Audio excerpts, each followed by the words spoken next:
अस्सलाम वालेकुम गाइस। तो दोस्तों आज के इस वीडियो में हम ये देखेंगे कि वो कौन से 5 ममालिक ऐसे हैं जहाँ पर एजुकेशन सिस्टम बिल्कुल गिर चुका है। एक हिसाब से सबसे समझे खत्म हो चुका है, बिल्कुल ऑलमोस्ट खत्म हो चुका है, लेकिन ये नहीं है कि वो इम्प्रूवमेंट नहीं कर सकते, इम्प्रूवमेंट भी कर रहे हैं ऐसा ऐसा कर रहे हैं। बिल्कुल उसकी वजह ये है कि वहाँ पर गरीबी और पैसा ना होने की वजह से एजुकेशन हासिल नहीं होती, और कुछ देश ऐसे हैं जहाँ पर जंग चलती रही है जिसकी वजह से वो एजुकेशन पर ज़्यादा फोकस नहीं कर पाए, वहाँ के बच्चे पढ़ नहीं सके। और वो कौन से ममालिक हैं तो आज की इस वीडियो में हम देखेंगे।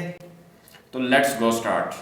दोस्तों, बात चाहे एक परिवार के विकास की हो या फिर एक देश के विकास की, एजुकेशन रीढ़ की हड्डी का काम करती है। नॉर्वे आज 100% के साथ दुनिया का हाईएस्ट लिटरेसी वाला देश है और आप देख सकते हैं कि वो कितना विकसित है। इसी तरह एशिया का जापान भी हाईएस्ट लिटरेसी के साथ दुनिया के वेल डेवलप्ड देशों में नाम दर्ज करवा चुका है। वहीं एशिया में आज भी कुछ ऐसे देश हैं जो एजुकेशन को लाइटली लेते हैं। शायद यही कारण है कि इन देशों में गरीबी, गंदगी, दरिद्रता और क्राइम दिन बर दिन पैर पसारता ही जा रहा है। लेकिन ये कौन से देश है जहां का लिटरेसी रेट इतना कम है और क्यों कम है? वेल, अगर आप भी इन सवालों के जवाब जानना चाहते हैं तो वीडियो में आखिर तक बने रहिए, क्योंकि आज हम बात करने वाले हैं एशिया के 5 उन देशों की जहां का लिटरेसी रेट है बाकी एशियाई देशों के मुकाबले बेहद ही कम। तो अपना सीट बेल्ट बांध लीजिए अच्छे से, निकलते हैं सबसे कम लिटरेसी रेट वाले देशों की सफर पर। अफगानिस्तान। सबसे पहले हम बात करने वाले हैं उस देश की जहां की सरकार को एजुकेशन और पढ़े लिखे लोगों को दोनों से बहुत डर लगता है। इस लिहाज से एशिया के कम पढ़े लिखे देशों में टॉप पर जिस देश ने बाजी मारी है वो है अफगानिस्तान। अफगानिस्तान को प्रकृति ने भर भर के नेचुरल रिसोर्सेज दिए, लेकिन इसके बाद भी देश की लगभग 90% आबादी गरीबी से बेहाल है। 6,52,864 वर्ग किलोमीटर के क्षेत्रफल को कवर करने वाले अफगानिस्तान के इनकम सोर्सेज पर नजर घुमाएं तो मेनली ये देश एग्रीकल्चर एंड फॉरेस्ट्री पर डिपेंड है। इसके अलावा पशुपालन भी यहाँ ज्यादातर लोगों की रोजी रोटी की वजह है। बाकी खनिज संसाधनों से कमाई करना भी अब अफगानिस्तान ने सीख लिया है। अफगानिस्तान जब एक अलग मुल्क बना तो हर किसी को लगा कि देश तरक्की की ऊंचाइयों को छुएगा। कुछ समय के बाद लोगों का ये अनुमान यकीन में बदलने लगा, लेकिन उसके भी कुछ समय के बाद कहानी उलट पुलट हो गई। हम सभी जानते हैं कि चाहे एक घर को आगे बढ़ाना हो, परिवार को आगे बढ़ाना हो या फिर एक देश को एजुकेशन मस्ट है, लेकिन ना जाने क्यों अफगानिस्तान अपनी दरिद्रता से बाहर ही नहीं आना चाहता। यहाँ का एजुकेशन सिस्टम काफी वास्ट है और इसका अंदाजा देश की लिटरेसी रेट देखकर लगाया जा सकता है, जो कि 2021 के अनुसार 37.27% है, जो कि अफ्रीका के पिछड़े हुए देशों से बस 2 बूंद कम है। आज अफगानिस्तान में 4,22,39,854 के लगभग लोग रहते हैं, जिसमें से 26% आबादी शहरी इलाकों में, जबकि 74% लोग अब भी ग्रामीण इलाकों में अपनी जिंदगी बसर कर रहे हैं। इतना ही नहीं, यहाँ 12 मिलियन के लगभग लोग ऐसे हैं जिन्हें पढ़ना लिखना नहीं आता। अफगानिस्तान में लड़कियां अगर चाहे तब भी वो नहीं पढ़ सकती, क्योंकि यहाँ क्राइम रेट 81.79% का है, यानी ज्यादा से भी ज्यादा। दिन दहाड़े महिलाओं के साथ अपराध अफगानिस्तान में आम बातें हैं। ज्यादातर पेरेंट्स तो इस डर से कि कहीं उनके बच्चों को कुछ हो ना जाए स्कूल ही नहीं भेजते। अफसोस की बात यह है कि सरकार भी एजुकेशन और क्राइम जैसे मुद्दों को लेकर कुछ खास एक्टिव नहीं है। अगर ऐसा ही रहा तो वो दिन दूर नहीं जब अफगानिस्तान का लिटरेसी रेट 0 और क्राइम रेट 100 हो जाएगा। Next is Bhutan. एशिया के लोएस्ट लिटरेसी देशों में भूटान का नाम सुनकर कई लोगों को धक्का लगा, क्योंकि भूटान के लिटरेसी रेट का ज्यादातर जिक्र नहीं किया जाता, क्योंकि यहाँ की खूबसूरती खामियों को दबा देती है। भूटान साउथ एशिया का एक छोटा लेकिन टूरिज्म के लिहाज से जरूरी देश है, जो ऊंचे ऊंचे पर्वत, नदियों के साफ पानी और हरियाली के लिए जाना जाता है। एरिया की बात करें तो दोस्तों भूटान 38,394 स्क्वायर किलोमीटर को कवर करता है और यहाँ की 2.67 बिलियन US की GDP में मेन सोर्स ऑफ इनकम है एग्रीकल्चर एंड फॉरेस्ट्री, जो देश की लगभग 60% आबादी के घर का चूल्हा जलाती है। खेती के साथ साथ भूटान में पशुपालन भी लोगों का पुश्तैनी बिजनेस है और टूरिज्म से भी भूटान की अच्छी खासी कमाई हो जाती है। देश में कुल 7,87,424 लोग रहते हैं और ग्रोथ रेट 0.64% का इस साल का आंका गया है। यहाँ की कुल आबादी का 4,05,346वां हिस्सा ग्रामीण क्षेत्रों में, बल्कि 3,82,078 के करीब लोग शहरी इलाकों में रहते हैं, जबकि भूटान की लिटरेसी रेट पर गौर करें तो ये 70.95% की है। भूटान के एजुकेशन सिस्टम की बात करें तो शहरी इलाकों में स्कूल, कॉलेजेस, यूनिवर्सिटीज की कोई कमी नहीं, लेकिन ग्रामीण क्षेत्रों में बच्चे अक्सर शिक्षा से वंचित रह जाते हैं। बस्ती वगैरह में भी एजुकेशन सिस्टम की पहुंच नहीं है और गरीब अपना पेट ही ठीक से नहीं भर पाते, तो वो बच्चों को पढ़ाना भी उतना जरूरी नहीं समझते। हालांकि भूटान में सरकार ये कोशिश करती रहती है कि देश का एजुकेशन सिस्टम बेहतर बनाया जाए, क्योंकि शिक्षा ही उन्हें गरीबी, परेशानी, दुख और दर्द से निकाल सकती है।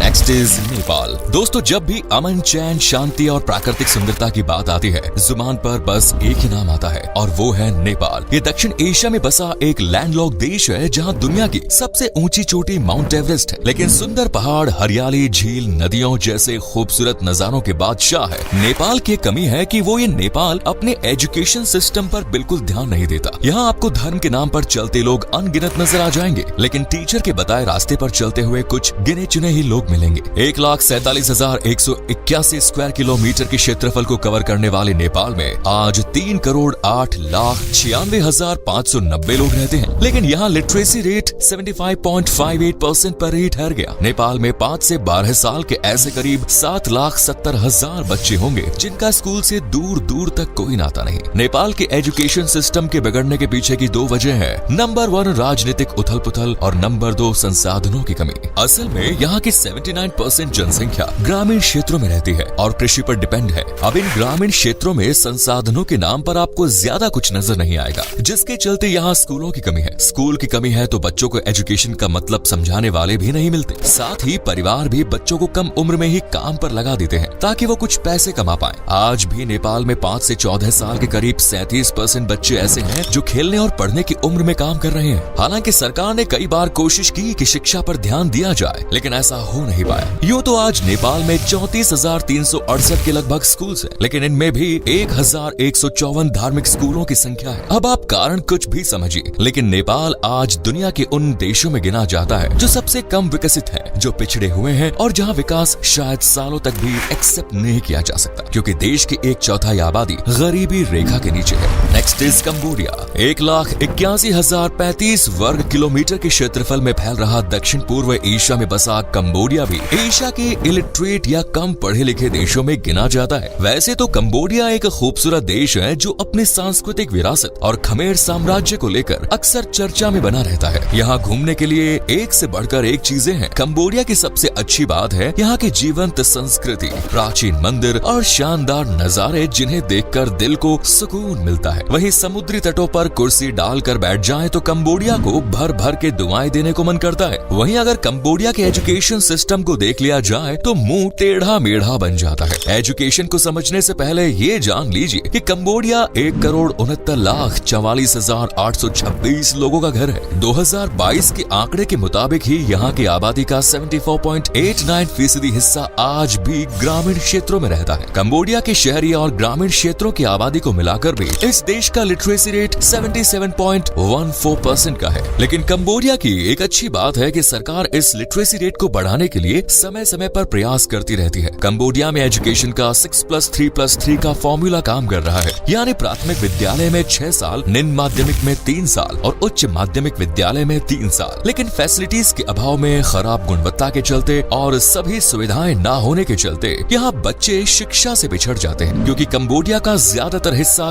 ग्रामीण इलाकों में बसा हुआ है, तो इनके पिछड़ने से देश पर गहरा असर पड़ता है। इसके अलावा गरीबी भी लोगों को शिक्षा से दूर और देश को विकास से दूर कर रही है। Next is Laos. जी हाँ दोस्तों, एशिया का कम लिटरेसी रेट वाला 5वां देश है लाओस, जो दक्षिण पूर्व एशिया में बसा एकमात्र लैंडलॉक देश का रिकॉर्ड अपने नाम कर चुका है। ये देश 2,36,800 वर्ग किलोमीटर का अच्छा खासा एरिया अपने नाम करता है। देश के 16.51 बिलियन डॉलर्स की जीडीपी है और इस जीडीपी के लिए लाओस सबसे ज्यादा कमाई करता है। चावल देश की कृषि का आधार या बैकबोन है। वहीं बीते कुछ समय से लाओस का पर्यटन उद्योग भी तेजी से बढ़ रहा है। आबादी की बात करें तो लाओस में 7.58 मिलियन लोग रहते हैं, जिनमें से ज्यादातर लोग ग्रामीण इलाके में रहते हैं। इस आबादी का 80% हिस्सा कृषि से कमाई करता है, यानी ज्यादातर लोगों के घर का चूल्हा कृषि से ही जलता है। आपने देखा होगा कि जिन देशों में ग्रामीण इलाकों में ज्यादातर जनसंख्या होती है, वहाँ एजुकेशन का स्तर अक्सर कम होता है। कुछ ऐसा ही हाल लाओस का भी है। हाल ही में जारी आंकड़ों के मुताबिक देश की लिटरेसी रेट 79.86% की है। पूरे देश में सिर्फ 3 यूनिवर्सिटीज है। यहाँ